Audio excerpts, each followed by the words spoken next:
This is just a sample of the audiobook. To get the complete audiobook, access the link posted in the first comment. There is a fundamental difficulty in writing about Gil Hodges.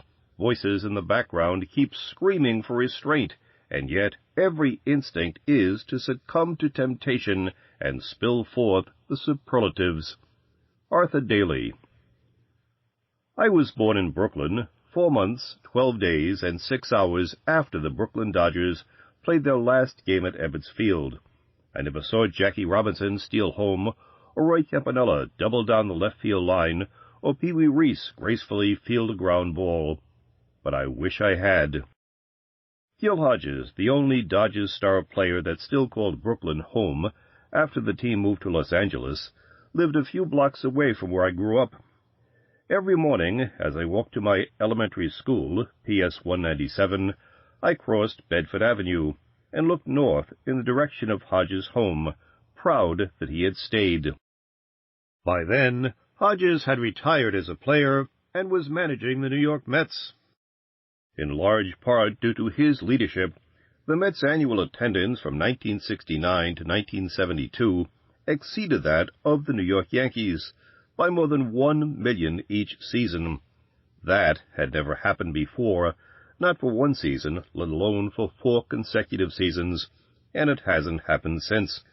Yet, however unlikely it may seem today, for a few brief, shining seasons nearly half a century ago, the Mets dominated baseball headlines in New York. Paradoxically, during this period of unprecedented popularity, the Mets manager was, by his own admission, not colorful, not what you'd call good copy. In Brooklyn, it didn't matter. We knew what he had. Although I never met him, Hodges was a visible figure in the neighborhood.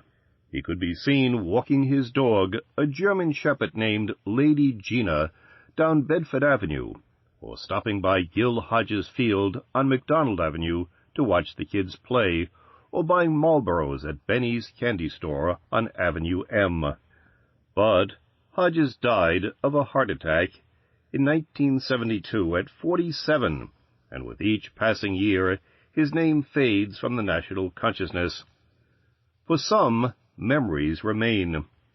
Well after Hodges' playing career ended, Willie Mays could still recall Hodges' ability to turn the mundane act of tagging a runner on a pickoff attempt into art. It looked, Mays said, as if the pitcher's throw hit Hodges' glove, and the glove swatted the runner at the same time. The whole thing done in one smooth motion. Others remain fiercely loyal. Bill Moose Skowron, who played for Hodges when he managed the Washington Senators, asked me, "Can you tell me why Gil isn't in Cooperstown?" A good question, since Hodges hit more home runs in his playing career than anyone else that also managed a World Series winning team. Red Smith, a revered member of the writers' wing of the Baseball Hall of Fame, wrote, "He was a first baseman of rare polish, a hitter with power to swat 42 home runs in a season, and a team player who drove in more than 100 runs a year for 7 consecutive seasons."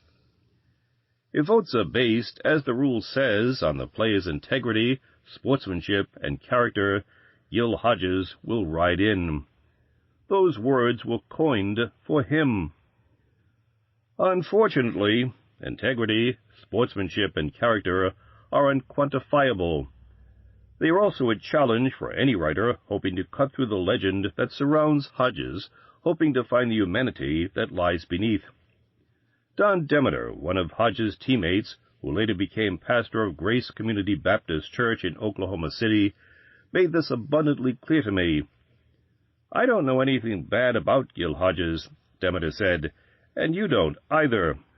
Readers will ultimately decide if I've succeeded in finding the man behind the myth. But what I can tell you for certain is this.